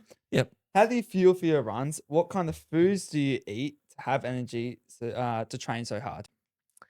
Honey Boost. Oh. NG1. Yeah. Kelvin, who runs NG1, he has a carb drink called Honey Boost. And that's probably most like the prime during the runs. But for me personally, I need to have a carb drink with gels. I can't just do carb drinks. So I usually use Morton 32GI, those kind of gels. Um, during, and did you ask before? Was it just during your running? Is that what you said? During any time, Yeah. like just to fuel yourself. I think, and then I think the other thing is just making sure you're eating enough. I wasn't doing that, and it's not a fun time doing that. So it's just I've been working with a sports dietitian for quite a while now, and making sure you're getting in like your proteins, your fats, and your carbs. And you just when you're running as much as a lot of us are, it's just you don't think about like just how much you need, and then how good you feel when you're actually feeling yourself enough. And I've definitely learnt that over the past couple of months. So yeah, it's me. Yeah, I'd say it's well, it depends on what kind of race you're kind of doing. Like if it's a shorter 50K, then these days I actually will just go if I'm planning to do it in 4 hours or something, I will just go like honey boost the powder, not worry about gels, use the ultra there. But if I'm doing like a race that's going for 10 hours or 12 hours, then um I'll use like gels and I'll use the powder mix just because you can't really get enough carbs in and also liquids in, so you just need normal water and things like that. And then if you're going longer, well, now you need real food. So, and for me, I've always had a pretty good gut, so it hasn't been an issue. But I'll eat anything from like bakery stuff to sandwiches. I even have. Oats. I wouldn't recommend. So not everyone can do this, but I have oats like milk. Throughout. I think milk's actually really good if you can get it down for that longer stuff. But I think it's really like specific on the kind of intensity you're doing. Yeah. So I'd say. And then yeah, outside of the runs, it's like you want to make sure you're getting in plenty protein and fats. as well. So just a well balanced diet. Yeah.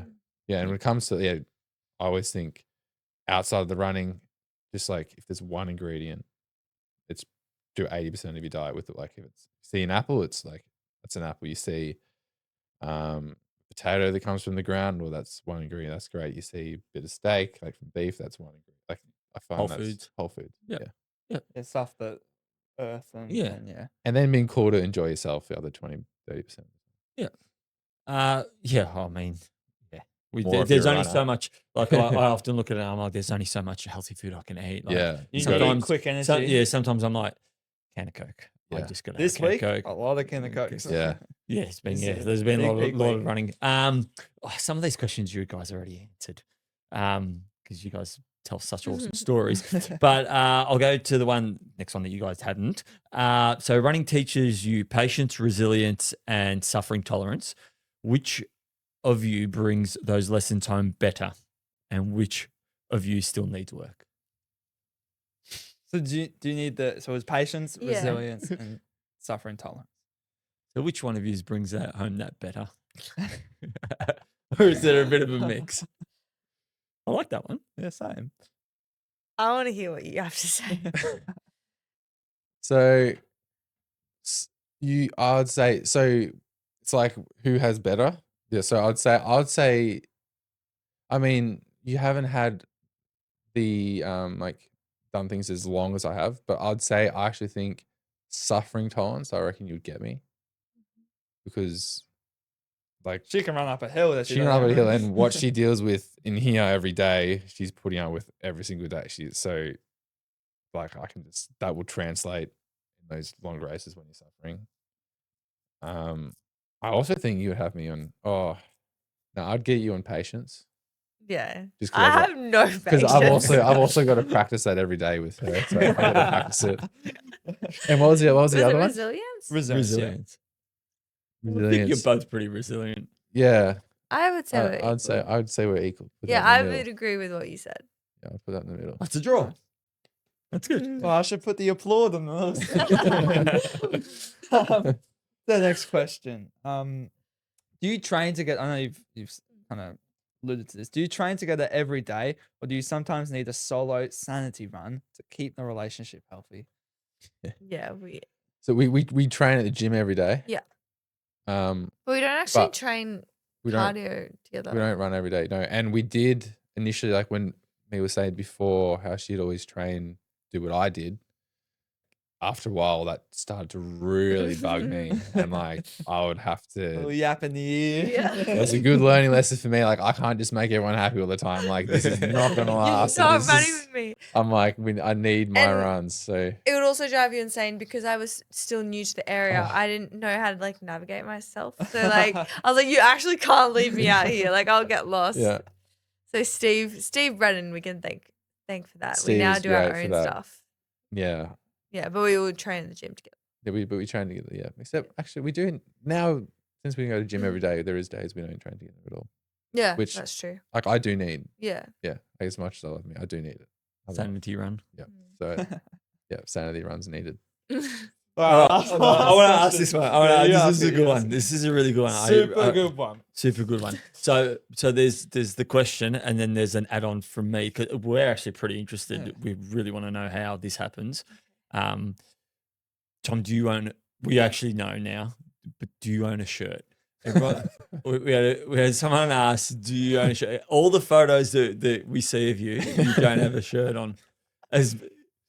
So obviously you do, because you're here with the shirt on. But what's the theory behind not running with a shirt? Okay, there's multiple theories to this. So there actually is a really practical one, and one that why I started to do it with races more often. It was actually during an Alpine Challenge one year, and it was really cold, so I started on with my thermal. Obviously, you've only got like one thermal for the run, but like when you're in the mountains, it gets really hot.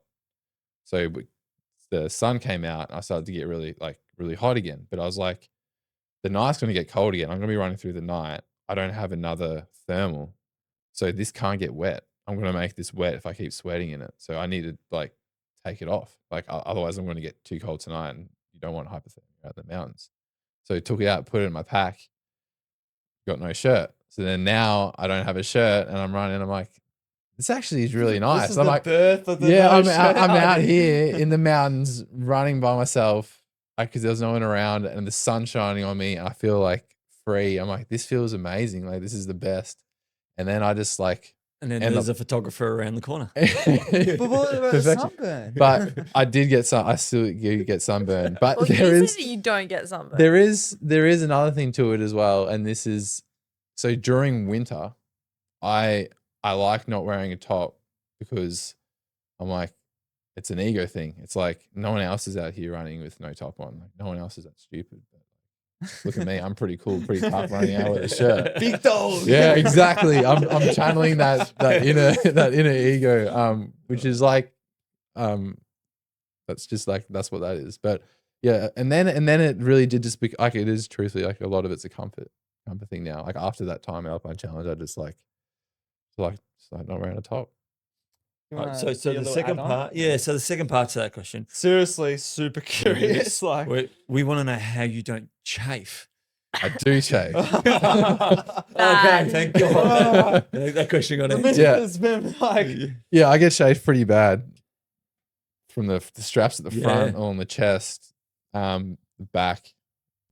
Yeah, But it's no, I get worth it. shaved, but it's worth it. does it distract from other pains?